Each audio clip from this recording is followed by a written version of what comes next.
His Excellency Luis Almagro, Secretary General of the Organization of American States, Professor Sir Harry Beckles, Vice Chancellor of the University of the West Indies, His Excellency Ambassador Nestor Mendez, Assistant Secretary General of the Organization of American States, heads and members of diplomatic missions, heads of offices of international organizations, heads of academic institutions, faculty members and students of academic institutions, ladies and gentlemen, welcome to a chat with the OAS, a new virtual series by the Organization of American States to inform the people of the Americas of the work that the OAS does to serve them. Thank you all for joining us. My name is Chanel Fachlanewegel. I am the OAS representative in Jamaica, and I will be your moderator for this first chat with the OAS. We've planned a 1-hour information session for you. We look forward to your feedback and suggestions on the issues that you would like us to address in future chats. Significantly, we are launching this series today on Pan American Day, April 14th. Through this virtual series, we hope to better inform you of the work of the OAS, the work of some of our most valuable partners, and of the many opportunities available to the people in the Americas through the OAS. You will also get a chance to hear firsthand from our officials at the OAS headquarters, OAS representatives who head the OAS offices in member states, and our technical experts who implement the OAS projects all over the hemisphere. A few housekeeping matters before we proceed.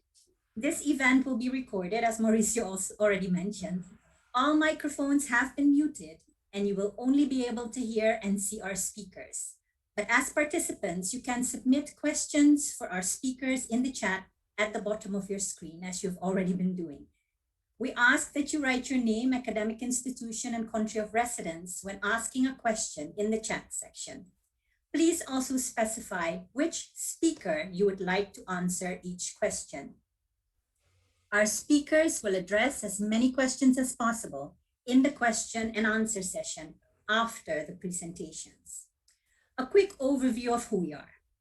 The Organization of American States is the main hemispheric political forum in the Americas. Its members are all the independent countries of the Americas. The OAS is committed to ensuring that democracy remains strong while promoting and protecting human rights, promoting multidimensional security, and advancing integral development, which is the general name that we have given to a host of policies that work together to foster sustainable development. These are all equal and interdependent pillars of the OAS, with justice and social inclusion for the benefit of the peoples of the Americas. The COVID-19 pandemic is on everyone's mind. It has introduced new challenges and inequities and exacerbated existing ones. We therefore ask the speakers at our first chat in this series to discuss both the work of the OAS and the University of the West Indies respectively, and their support to the region in response to the COVID-19 pandemic. Our first speaker today is His Excellency Luis Almagro, Secretary General of the Organization of American States. Secretary General Almagro is a former Minister of Foreign Affairs of Uruguay and a career diplomat with extensive regional and international experience. He was re-elected for a second 5-year term as OAS Secretary General in March 2020. The central theme of his administration has been more rights for more people. Secretary General Almagro has vowed to work to be the voice of the voiceless, which he has passionately done over the past 6 years as OAS Secretary General. It is now my distinct honor to bring you Secretary General Almagro. SG, you have the floor. Thank you, Janelle. Very nice to see you and my dear friend Jacinth. And Professor Sir Hilary Beckles, Vice Chancellor of the University of the West Indies. I want to tell you how much I admire your work about reparatory justice related to slavery in the Caribbean countries and the whole hemisphere. I hope that one day this issue can be brought back to the Organization of American States. And I want to tell you that I completely share your views, the position that you have defended and the arguments that you have exposed. So I think definitely is an issue in the hemisphere, and it's very difficult that not to move forward without thinking that there should be reparatory justice uh, to all in Caribbean countries related to this matter. And thank you for joining us. This matter was brought once to the Permanent Council of the organization by Prime Minister Ralph Gonsalves, and I think it should be brought back one day again. You can count with the Secretary General of the organization in order to do that.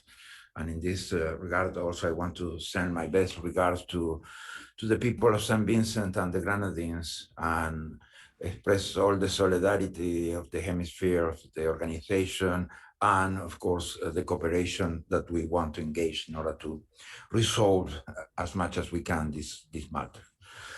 Thank you for joining us for the first chat in the series, a chat with the OES. With this series, we hope to strengthen our bond with the people in our member states by informing you of the work that we and our partners do to address your country's needs.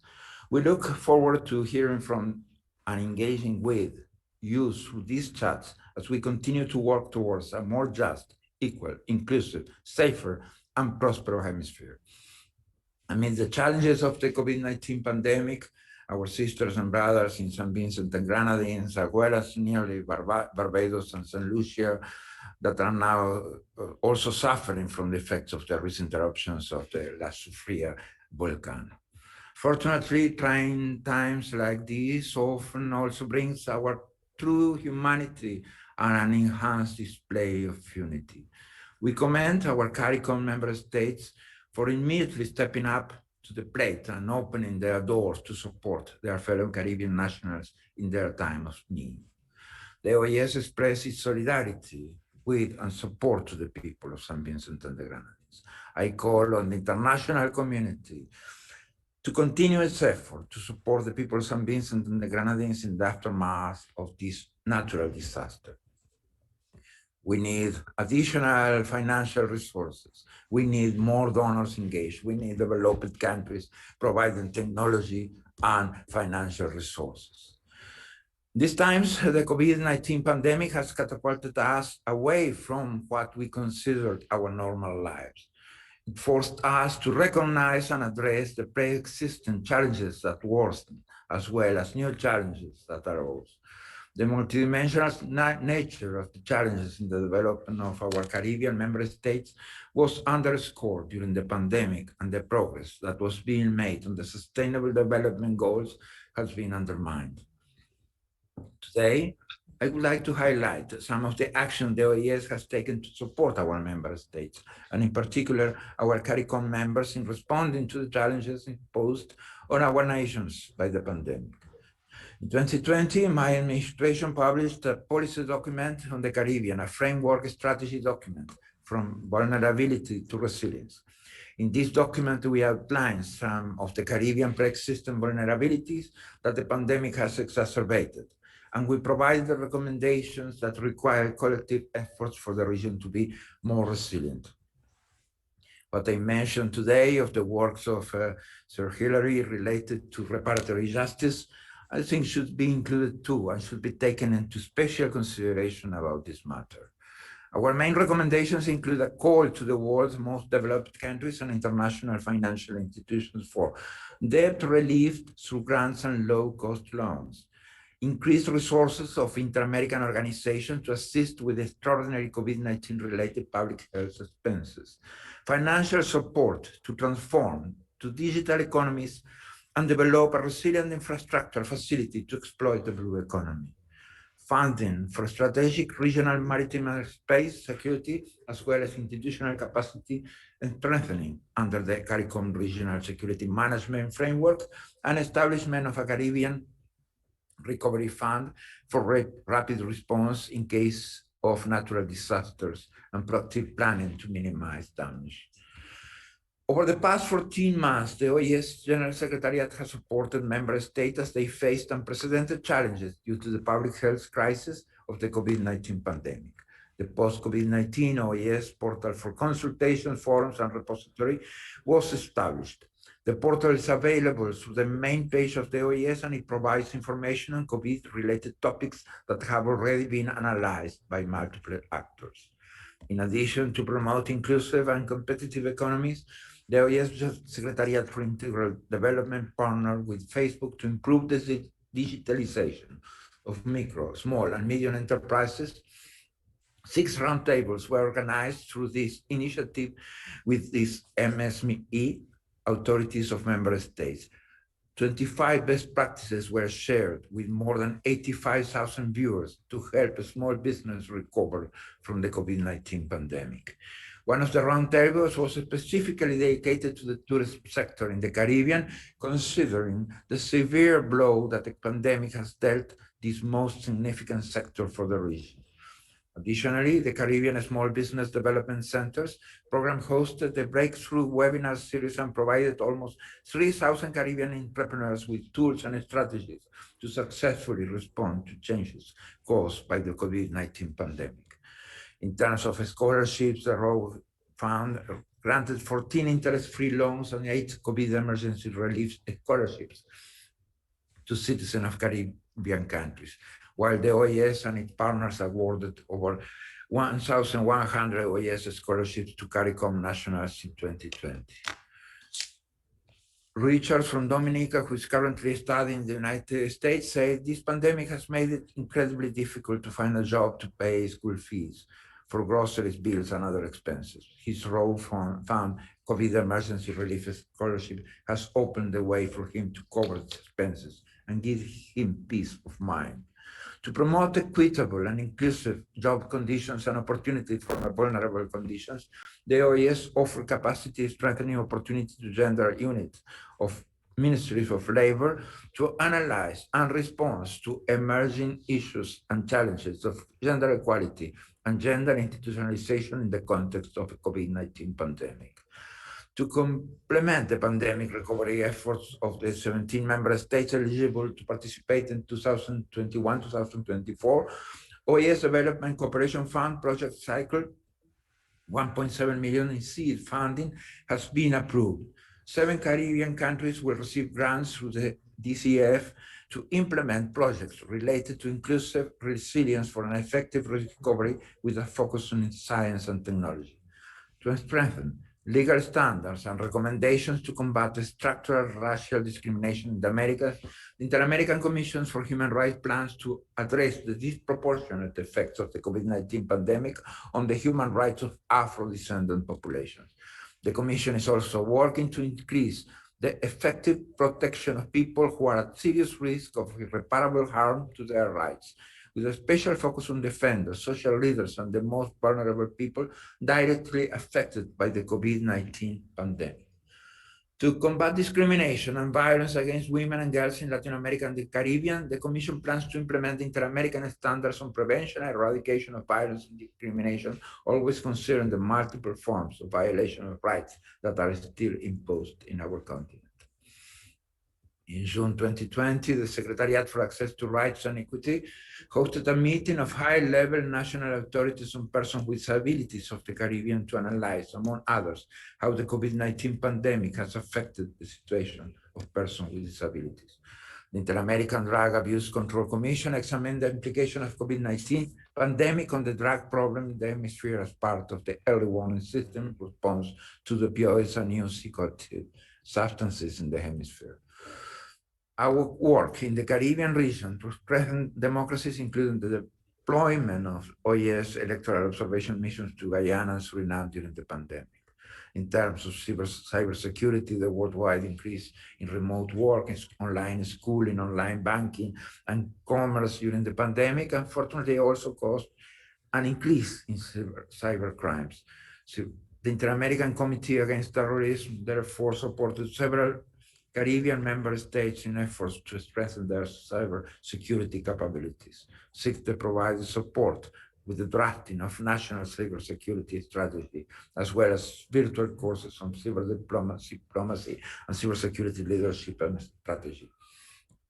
CICTE has also developed a 24/7 secure network to exchange sensitive operational information among designated points of contact in OAS member states to prevent and counter terrorism in the region.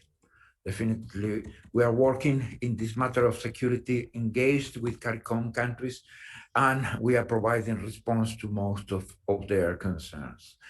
This pandemic has undoubtedly changed life as we knew it. It is sad to think of the many lives that were lost in our hemisphere and around the world. The pandemic caused setback to many of the social and economic achievements in our country, as well as setbacks in reaching the sustainable development goals. Regrettably, in some of our countries, has caused crime and domestic abuse to soar. At the same time, it has forced us to reflect on the importance of work-life balance. Many of us discovered that we are happier and got more done working remotely from home while spending more time with our family. Most importantly, it has shown the goodness of many who have selflessly risked their lives every day to save and support others in need. Our Caribbean members have been exemplary in helping one another in times of need by sharing the first few shipments of the COVID-19 vaccines received in the region with sister nations, and by immediately reaching out to support those that have been displaced due to recent natural disasters in St. Vincent and the Grenadines. If anything, the pandemic has shown us that we truly live in a world and that we are in this together. We cannot close our eyes to the abject poverty, injustice, environmental degradation, and many in this world being left behind while others thrive. We have a responsibility to recognize the humanity in one another for all of us to survive in this world. Thank you very much. Thank you.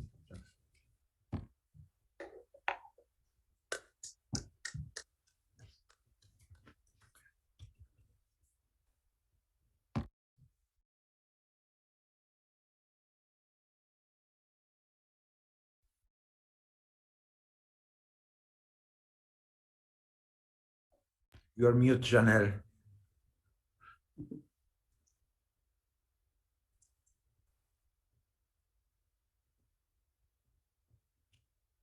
Are we going to hear from our chair or moderator? Hello, moderator. Janelle, you're on mute. Sorry, conferences had me on mute, so I thought they were going to unmute me. I'm sorry. Thank you for an enlightening presentation, Secretary General. I trust that our viewers will now be better informed of the many OAS programs and projects being implemented in their respective countries and of the opportunities made available to them through the OAS. I would like to remind our viewers to submit their questions in the chat section at the bottom of the screen. Our speakers will respond to your questions during the question and answer session after the presentations. Before I introduce our second speaker, allow me to take a moment to reflect on the historic importance of April 14th, which is known in some OAS member states as Pan American Day or Day of the Americas. It is observed annually across the Western Hemisphere as a symbol of the unity and strong bonds which exist among the countries of this continent. On Pan American Day, the countries of the Americas reaffirm our hemisphere's enduring friendship. As we celebrate Pan American Day this year with you, we do so by playing a song of unity amid the challenging times and uncertainty caused by the current COVID-19 pandemic. We thank music producer Chris Allman and his fellow copyright owners, Ian Webster and Shane Jones, for sharing this inspiring music video with us and for allowing us to play it to you today. Please enjoy We Got This, which was written by Water Street Boys and performed by talented artists from all over the Caribbean. I think we should all mute our microphones now for the best quality. We got this. Yeah. I can make it. Ooh. We don't have no other choice but to be strong.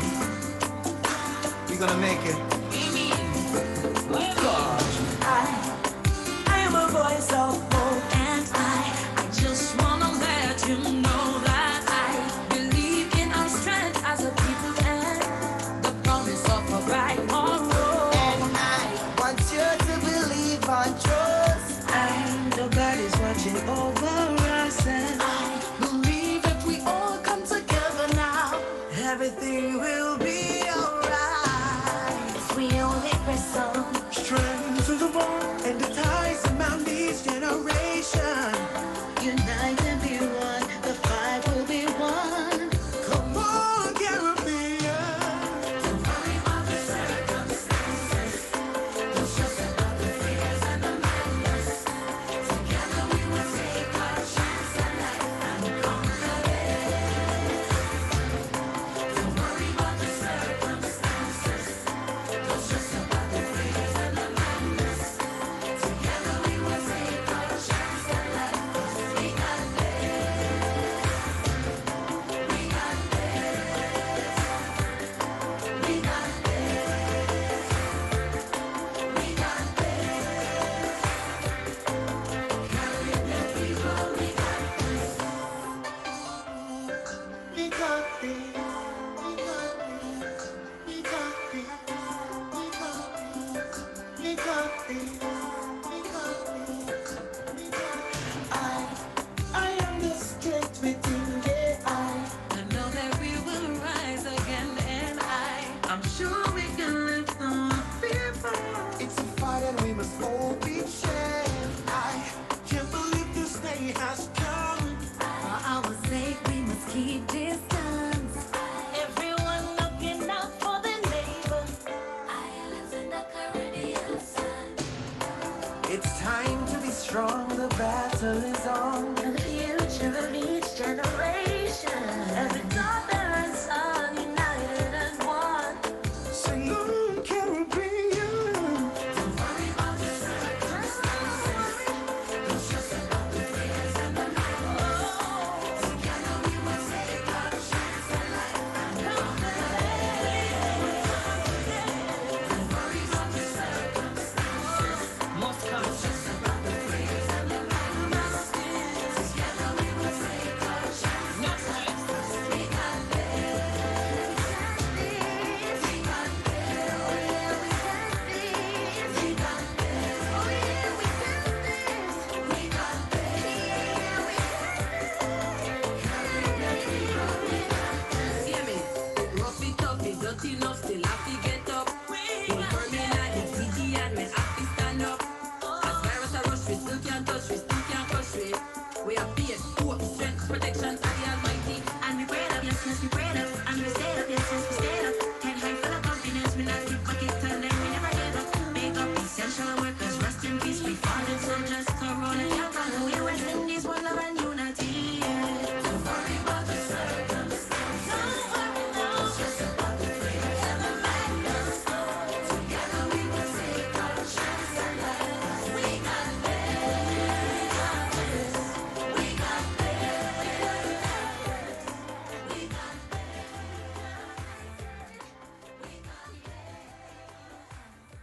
We got this. We got this indeed. Our resilient Caribbean people have been through many natural and man-made disasters, and we will get through this current pandemic as well. Our thoughts and prayers are with our brothers and sisters in St. Vincent and the Grenadines during these challenging times in the aftermath of the most recent volcanic eruptions in that country.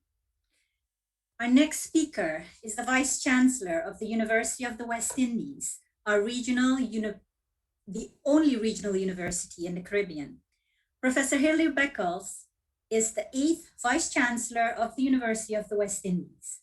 Under his leadership as Vice Chancellor, the University of the West Indies established a 5th campus and debuted in the prestigious Times Higher Education ranking, in which it was ranked in the top 4% of the world's best universities. And in 2020, earned the triple first accolade as the #1 university in the Caribbean among the top 1% in Latin America and top 1% of worldwide universities between 50 and 80 years old. Sir Hilary has spearheaded an aggressive global strategy which has resulted in joint institutes in various parts of the world. Professor Beckles, you have the floor, sir. Thank you, Madam Chair Janelle. It's good to see you. And it's a wonderful honor to share this Pan American Day with His Excellency Luis Almagro, and to be with him on this day as we look to the future. I joined with him in remembering the difficulties faced by our people in St. Vincent and the Grenadines today. We know that Prime Minister Gonzalez is a great advocate of the rights of the people in this hemisphere, and a great intellectual and moral leader. But we also take this opportunity on this Pan American Day to remember Haiti and the people of Haiti, who set us on a path to decolonization and nation building over 200 years ago. We remember the founders of that first nation in this hemisphere, the first nation in this hemisphere to bring an end to slavery, to establish the concept that all people are created equally and should enjoy those rights within the Constitution. All of that we remember from the launch by the people of Haiti today and to where we are in the OAS.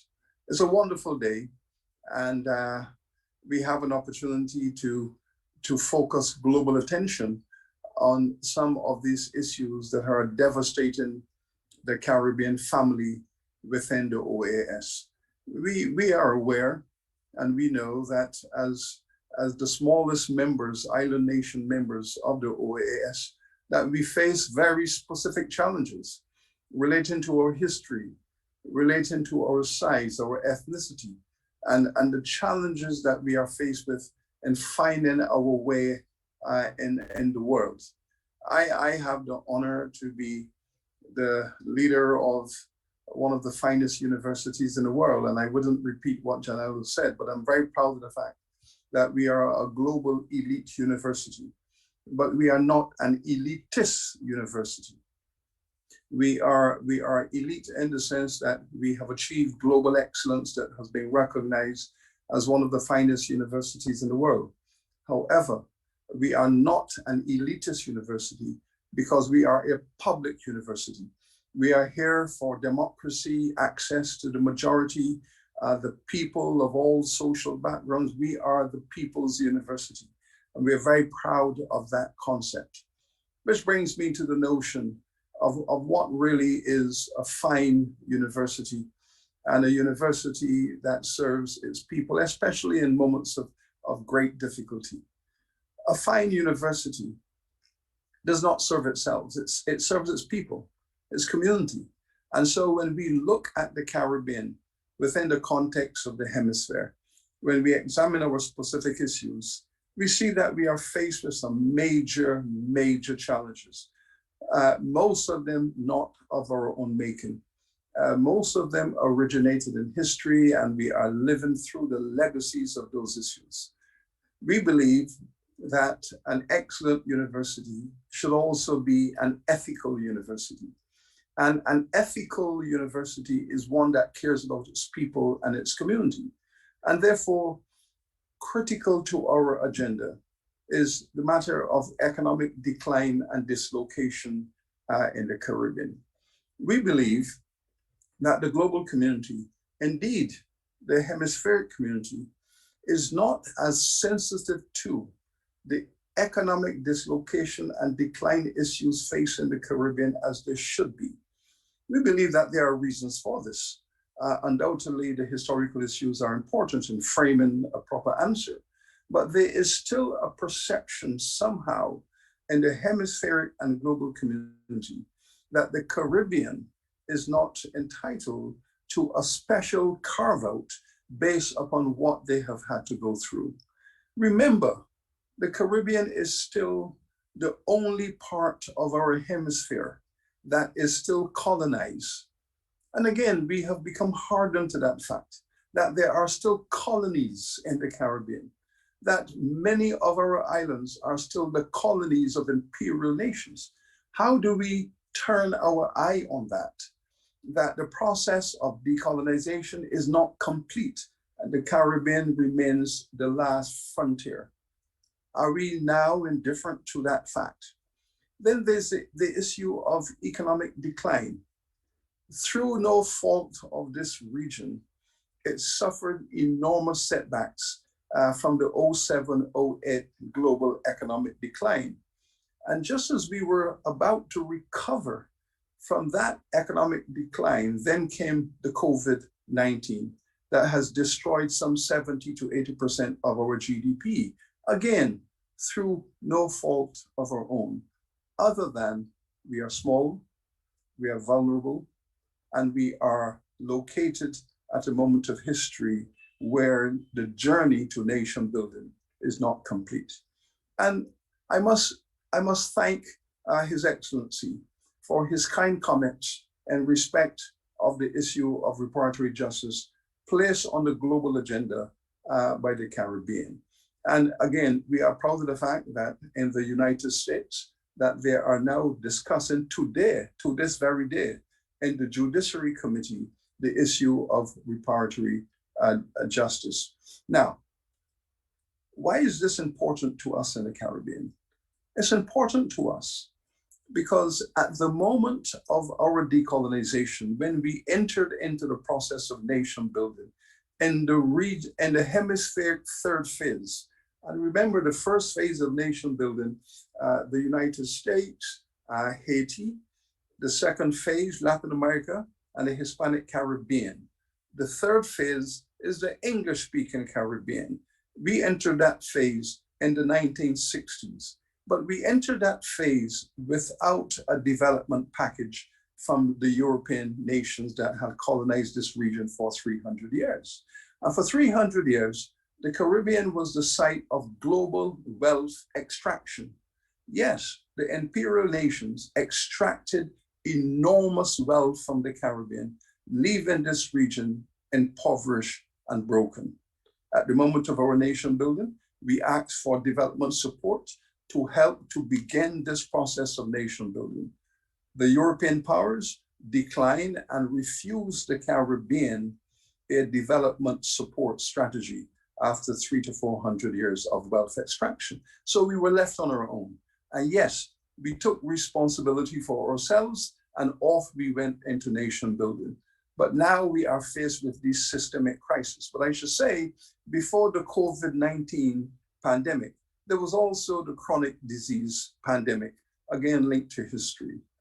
If you take the issues or take the simple criterion of chronic diseases, hypertension, type 2 diabetes, if you take those two issues, the people of the Caribbean, the Black people especially, are the sickest people in the world because the chronic disease pandemic has ripped through the Caribbean people, leaving over 60% of all the people over the age of 60 with one or two or more of these chronic diseases. So we are looking at a Caribbean region full of energy, full of hope, full of promise, full of energy, taking responsibility for itself, but faced with these systemic challenges outside of our control, driving this region further and further in despair. But we say that this hemisphere needs to stand up for us. We stood up for this hemisphere.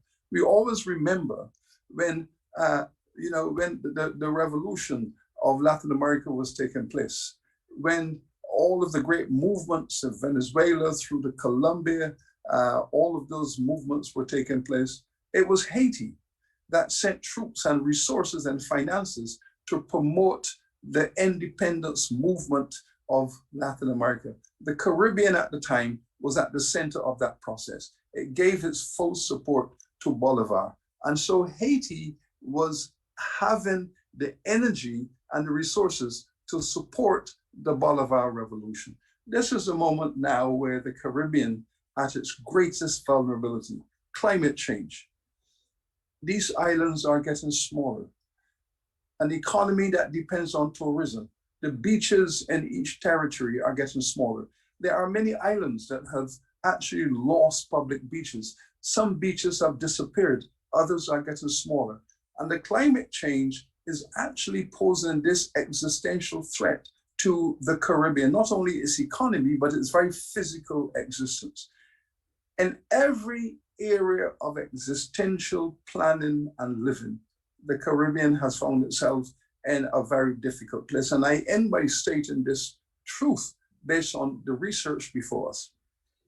It is only a coordinated and organized economic investment in the Caribbean, a globally organized investment in the Caribbean that can pull this region out of the hole into which it has been driven by issues of public health, by issues of chronic diseases and climate change. It is only this combination of concerted effort, despite the fact that the Caribbean has always stood on its own feet, that the Caribbean has always said, we can do this even if we don't have the support, even if we don't have the wind of global opinion. We will do this by ourselves. We will take responsibility for ourselves.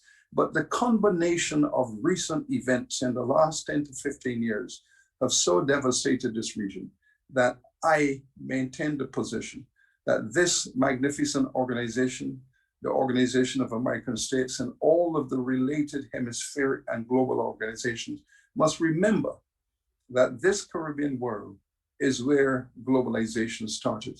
Following the Columbus intervention, this is where the global village began. And now we continue to be the victims of many of these global pandemic movements in nature and man-made. I end therefore with congratulating all of my colleagues on Pan American Day. Tremendous honor to share this conversation with His Excellency Almagro, and to say that the Caribbean has given a great deal to this hemisphere. It has given a great deal to this world.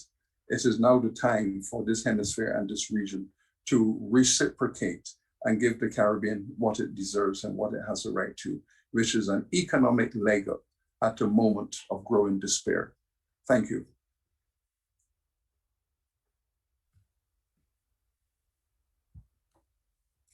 Thank you for a thought-provoking presentation, Professor Beckles. We now invite our speakers to answer a few questions that we received from our viewers. We received some via email and a few via the chat just now. I will start with the first question that we received by email from Mr. Hans Limapo, Rector of the FHR Limapo Institute for Social Studies in Suriname, my native country. Mr. Limapo is interested in information about scholarships and grants for students pursuing academic degrees at the FHR Limapo Institute for Social Studies in Suriname. SG, would you like to take this question, please? Yes. The OES is always looking to collaborate with accredited partners throughout the hemisphere that are interested in joining the OES consortium of universities. So we would welcome the FHR, Institute for Social Studies in Suriname, to the OES consortium of universities. This definitely would add to the diversity of our consortium. We will put you in contact with our Secretariat for Integral Development to discuss our different cooperation models, and I'm sure we will be able to work together in the future. Thank you, SG. The next question that we received via email was from Dr. Lisa Vassiani, who's the Deputy Dean of the Faculty of Social Sciences of the University of the West Indies Mona campus in Jamaica. Dr. Vassiani would like to know from you, SG Almagro, if the OAS will partner with the University of the West Indies to offer the OAS Electoral Observation Training course in English. Definitely, that would be great. We have online course on electoral observation. The OES launched it in 2015, has been a valuable resource for persons wishing to know more about international electoral observation and to participate in OES electoral observation missions. And we are happy that it was of use to those in the Caribbean who accessed at that time. Our missions have continued to evolve since then. where we're not able to revive that particular course. As a result, our Department for Electoral Cooperation and Observation is currently developing our other projects related to this matter. We have worked together in the past, and I am sure that in the future we will be able to bring people to the field from CARICOM countries. We did it in Guyana and Suriname during these years, during the pandemic times, and we are ready, and Jamaica, we are ready to do it in the future. And we can work together in the better capacity building of electoral observers. That is a trademark of the organization. Past weekend, we observed 3 elections in the hemisphere. We observed some national elections in Bolivia. We observed some second round in Ecuador and first round of national elections in Peru. That is it's a tough work, but it's a work during the pandemic times. Our people do a lot, and they risk a lot, but they are very committed to this work and to do it professionally. Engaging CARICOM countries, engaging your university with this matter, it would be like a dream for us. So very much interested in doing so. Thank you, SG. To continue, since you're My already best regards to her. My best regards to her husband. As we are on the topic of electoral observation missions, we just received a question in the chat from Dr. Indira Rampersad from the University of the West Indies in St. Augustine, Trinidad, who is asking whether how the OAS proposes to continue electoral observation missions under the current pandemic. We have been doing so, as I said in the previous question. We observed 3 elections at the same time in this very last weekend, and it was a tough work. It has many risks, and our people, of course, have to observe very strict sanitary protocols, and so far the things have been working well. We have been able to do our job. It is a tougher work. It is tougher for everybody to do this very presential work that is issue that is exercising the vote in a proper way. So we are, I think it's something that we have our protocol. We have issued a protocol that is well known in the hemisphere, and that we ask the countries to observe related to this matter, and we will keep working in this. So I think we can engage, we can provide cooperation, and we can help the electoral processes to observe these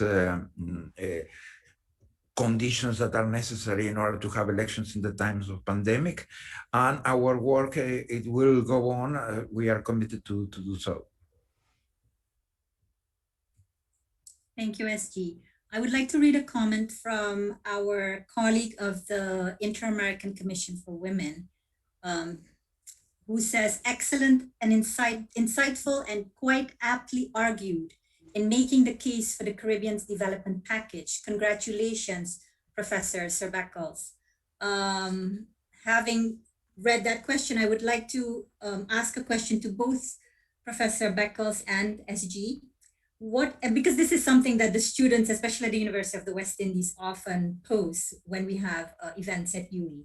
What advice would you give to young students in the Americas who aspire to someday head great institutions like the ones that you had today?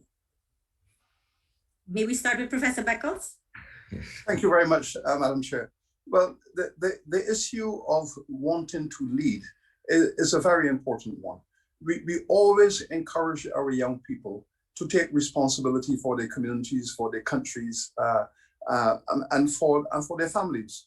And the process of taking responsibility, looking objectively at your situation and having a desire to improve upon it, that is where leadership is born. It is born right there at the moment of consciousness, where you say, I can help. I have a role to play. And I would like to contribute towards the improvement of my community, my institution, my family, my people. That is where leadership begins. And so if we can encourage our young people, no matter how early in life, to feel that sense of responsibility and obligation, and to believe in themselves that they can improve things by their own effort. That is what education is. So in my judgment, education is really about imparting leadership values. That is comprehension, consciousness, and a willingness to participate in human progress through your individual efforts. So it begins right there. And I can tell you from my own experience, as a child in a very large family, a very large and poor family, and looking objectively at my own history, my own community, I thought I could do something about it at some moment in time. And that is where it all starts. So let me say to the young questioner, look deep within yourself and ask, what can I do to make the lot of my environment and the world better? And therein will lie the impetus towards leadership.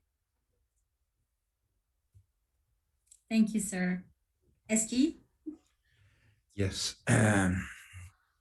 I completely share the views of Sir Hilary. And I think he mentioned also during his presentation the need of an ethical approach that is very relevant, and that is like the most important part of the of any leadership. And the other thing he said that is extremely important is don't take a leadership as a vocation, but it's about serving people. It's how you serve better. I mean, foreign service, for example, is to serve, is service, the word service. That is what we should do when we are at the international level. But public service is also service, and how we deliver solutions for the people. That is the most relevant part. So the ethical approach and how you serve better your society, your community, your fellow country people, how you have an ethical purpose, how to move forward from the situation where the most vulnerable people are, the most discriminated people are, the lack of services and the lack of benefits that sometimes we forget that our institutions should be permanently delivering to our people. The other thing is to know. They have to know. They have to know more. The more you know, the better. And so they have to concentrate, study a lot, and to know more than anybody, to know more than is the best tool that you can have in life, and to be good. Thank you, SG. I have a question from Professor Jessica Byron, who's the director of the Institute of International Relations at the University of the West Indies, St. Augustine campus in Trinidad and Tobago. Her question is, what are the OAS's current areas of engagement with youth populations in the Caribbean and the wider Americas?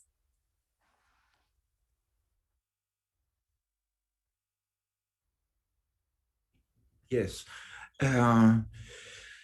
We engage in practically every single pillar of the organization. If we see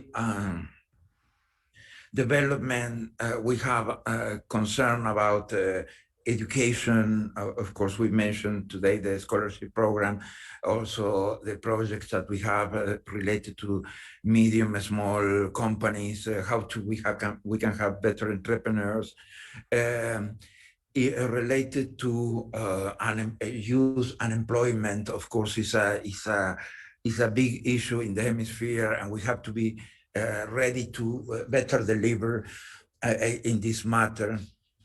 About security, of course, our youth is very exposed to gangs, organized crime, drug trafficking.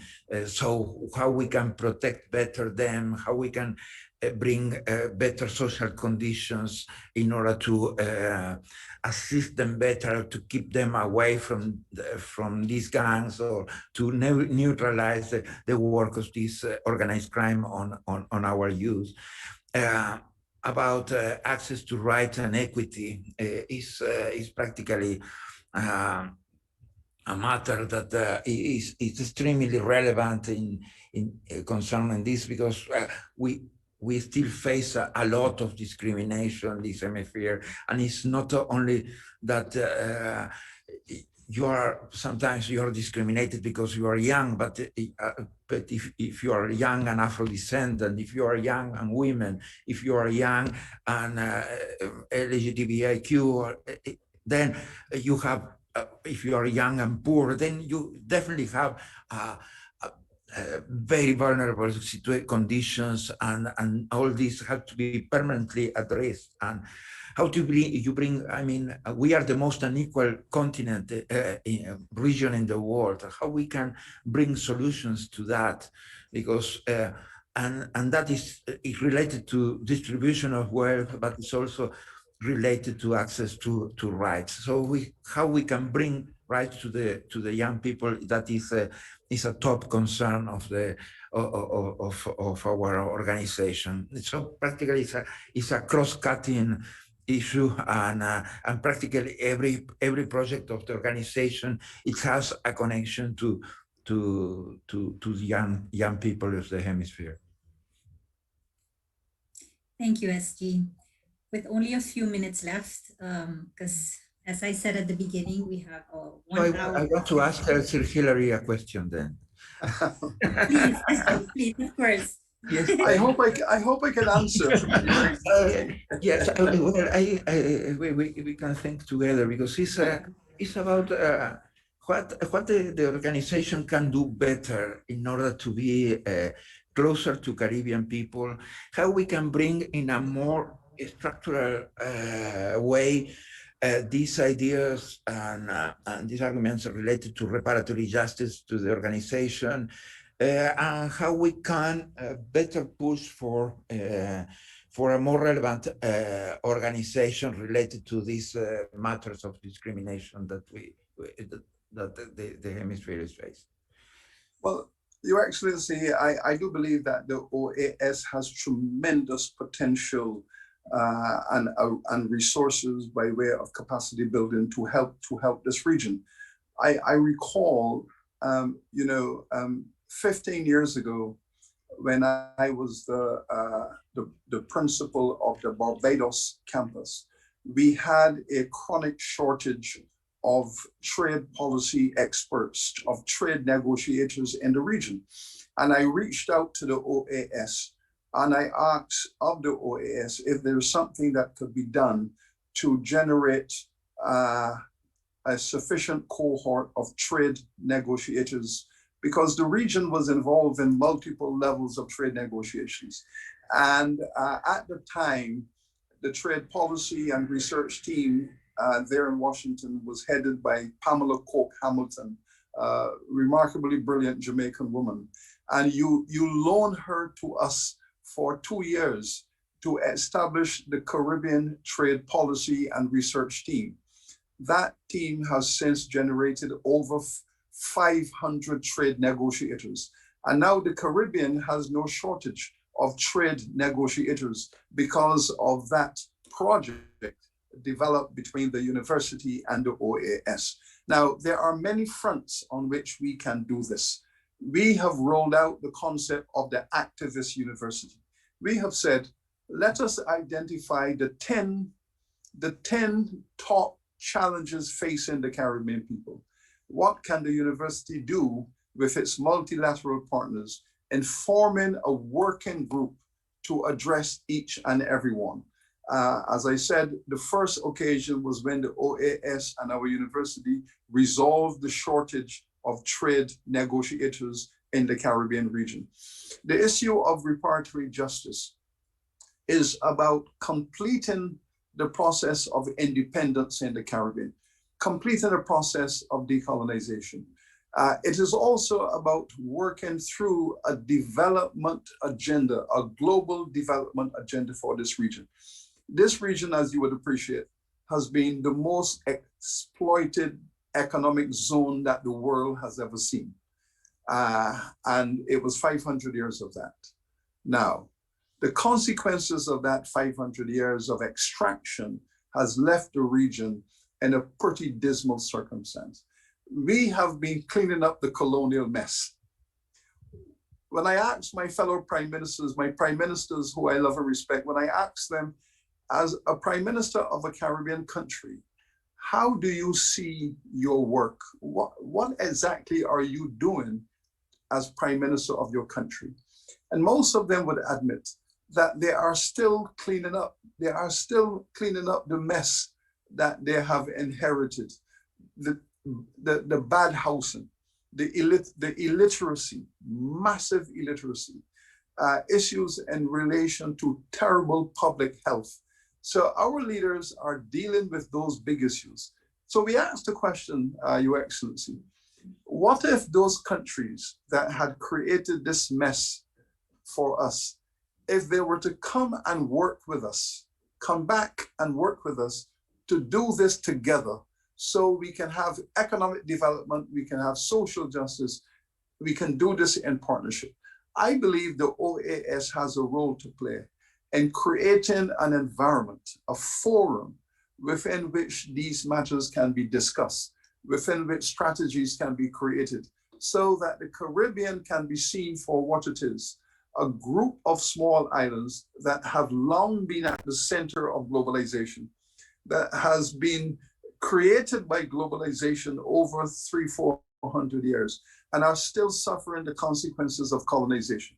How we can bring that together into a development conversation to help to frame the argument that this zone, this region, through no fault of its own, has been devastated and is in need of a special carve-out to bring them back to a level of competitiveness, to bring them back to a level of dignity within the global community. And this is what we believe. I think the OAS has a critical role to play, and I think you, sir, can help to create this conversation and this forum. It is about justice. It is about ethical relationships. And importantly, when people are trying to help themselves, they're not asking for handouts. They're trying to help themselves, and they have been helping themselves. But what they need is a little support to bring them up where they want to be. I think that's an ethical issue. And I believe that you, sir, and the organization you lead, I think you can create that conversation and frame it, give us some energy, help us to build some capacity, because this region is a beautiful region. It has given all it can to the world. I think the world can help it at this moment, now that it is really on its knees. If you help me, I will pick up the challenge. So, but I count on you, 100%. Yes. Okay, good. Thank you. Thank you. Thank you. Thank you so much. Thank you. Professor Beckles, I know you have another meeting in a few minutes, but I'm in another meeting now.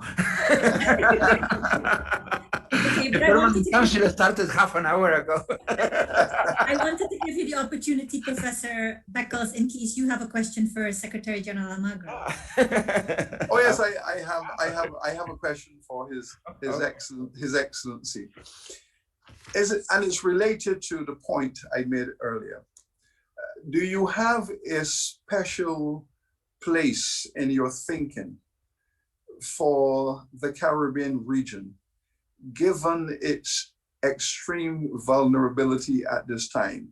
And we know that the Caribbean has been classified as a middle income part of the world that does not benefit from the relevant financial support that less developed countries are entitled to and getting.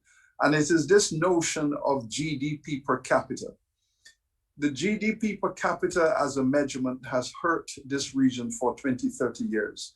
Because as we know, we have societies with very wealthy people, very wealthy minorities, a small percentage of very wealthy people, where 3 or 4% of the population can own 80% of the wealth.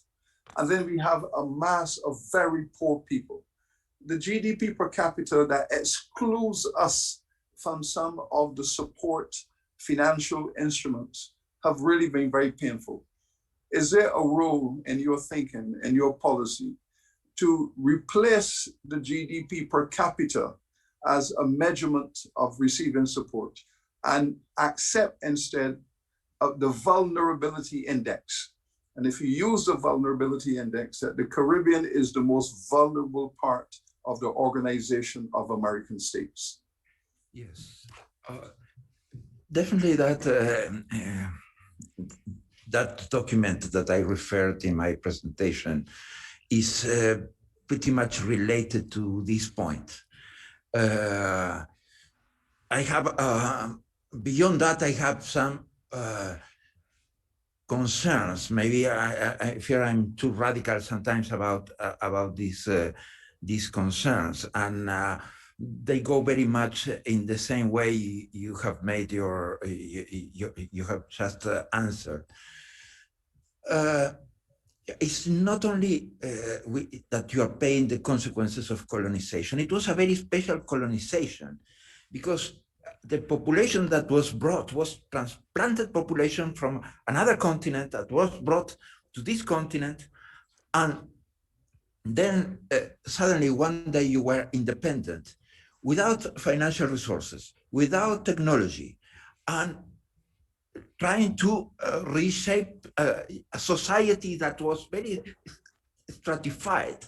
So the lack of social mobility, the lack of social problems, the permanent vulnerabilities of your people, it is a special concern for us. That's why I don't feel that and you say it well, that we can complete the process of independence without reparation, because definitely there is a responsibility for all of this, and every country shall assume its responsibility of what they have done.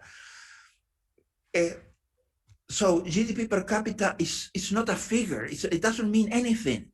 It doesn't mean anything, because I mean,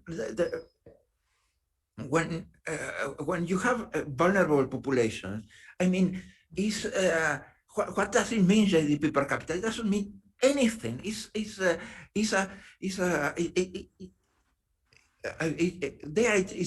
like the joke of George Bernard Shaw that say, statistics say that if my neighbor has 2 cars and I don't have one, both of us have cars. and this is somehow, but when the differences are even bigger, this is a bigger concern, should be a bigger concern.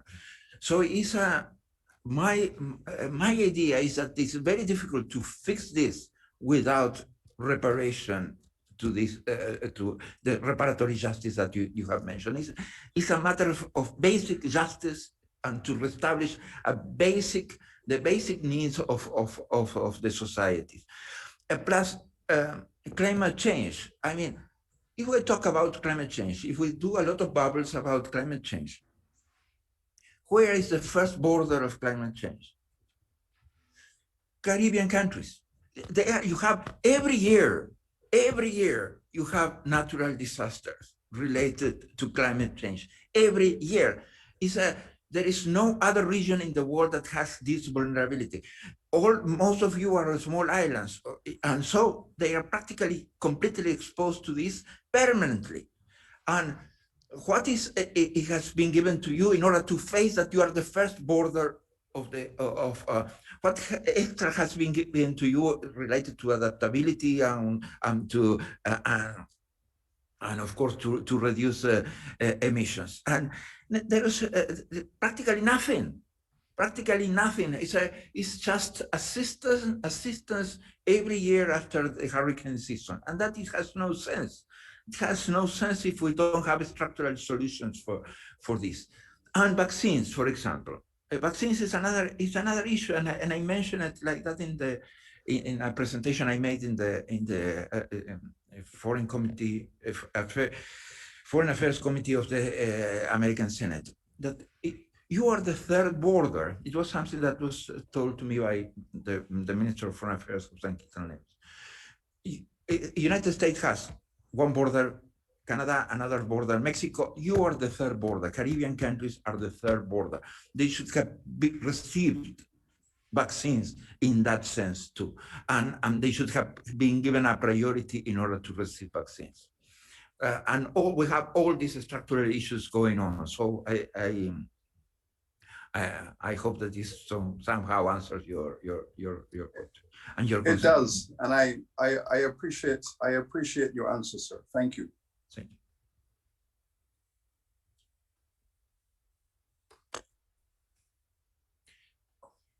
So, thank you for all the questions and the dialogue, Secretary General and Professor Beckles. Before we end our chat today, I invite Ambassador Jacinth Henry Martin, advisor to the Assistant Secretary General and the coordinator of the Coordinating Office for OAS offices in member states, to offer brief closing remarks.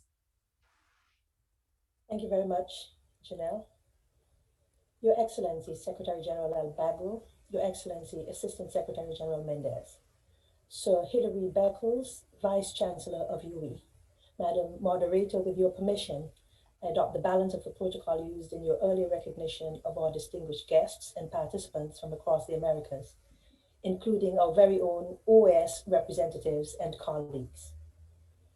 Today's chat with the OAS afforded a small window through which we were able to hear from notable sons of this hemisphere about the work of the OAS and the University of the West Indies, two remarkable agencies with a proven track record of strengthening the foundations on which sound democracies thrive. As the COVID-19 pandemic forces us to confront its impact over the short, medium, and long term, the contribution to our hemisphere of the UE and the OAS alike will continue to ensure that our empowered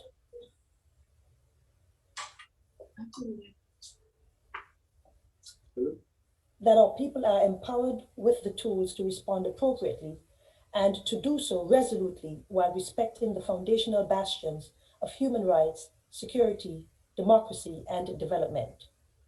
These areas to which I just referred constitute the 4 core pillars of the OAS, and through the 28 national offices in the Americas, the Organization of American States is well positioned to support the tremendous work in those areas as advanced by the General Secretariat and dependencies, and to liaise with governments, civil society, academia, and with the citizenry, and to respond to all inquiries relating to OAS projects and programs across the Americas. The national offices, as we have come to know them, are indeed the offices of the OAS General Secretariat in the member states, and they afford governments, citizens, stakeholders, and partners the opportunity to interact with the OAS in the immediacy of their own countries. Our OAS hardworking representatives look forward to engaging. I invite you to familiarize yourself with the OAS by visiting us virtually on the official website, www.oas.org. Inquire with the national office in your member state about opportunities for scholarship and internship, and learn about just how broadly the work of the OAS impacts the daily lives of the citizens of the Americas across the spectrum of endeavors. From its highly regarded electoral observation missions, to teacher training, climate change and water resource management, to training in the fundamentals of SMEs, the celebration of the contribution to the Americas of Afro-descendants and indigenous peoples, resolutions and accords on the protection and preservation of all human rights, including those of the elderly, model legislation, cybersecurity, migration issues, and even to work with the judiciary in the member states on alternative courts for young drug offenders, just to name a few. The OAS has, for the past 70 years, proven that it continues to be highly relevant in delivering on its mandate to respond to the needs of its member states. Through these virtual sessions dubbed A Chat with the OAS, we will continue to keep you informed as we bring the work of the OAS closer to the people of the Americas, and to update you on planned events, creating a space for you to interact with OAS elected officials and leading authorities on matters addressed in their secretariats, and with notable sons and daughters of the Americas. An open invitation is extended to colleagues of the Diplomatic Corps, our friends in academia, with a very special invitation to the emerging leaders, our students at the Hemisphere's universities and colleges. We urge you not just to be a citizen of the Americas, but to be participatory and fully informed about the OAS, the Hemisphere's oldest political organization, and keep abreast of the scope of its work in every sector in countries of the Caribbean, North, Central, and South America. Please help us to share the word by disseminating the electronic flyers for our chats across your networks. I join you participants in recognizing the skilled moderator today, the hardworking OAS representative in Jamaica, Janelle Van Glanenweigel, and in expressing to our distinguished panelists, Secretary General Almagro and Sir Hilary Beckles, our warmest thanks for their informative presentations and for the insights shared. Thank you very much for your attention.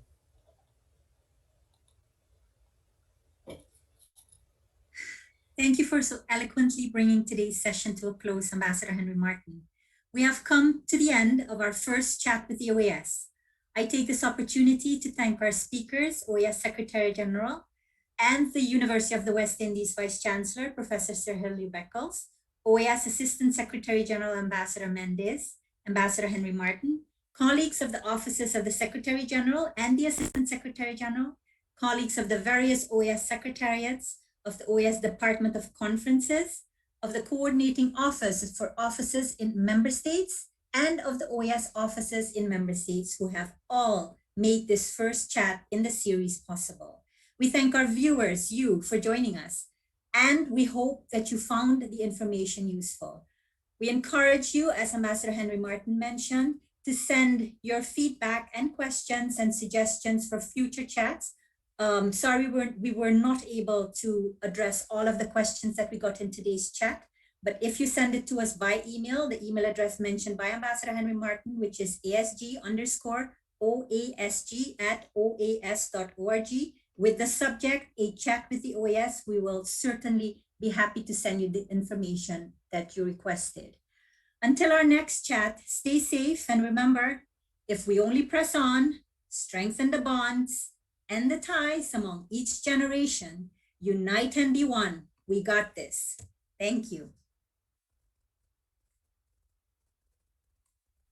Thank you. Bye-bye. Thank you. Bye. Thank you. Big hug.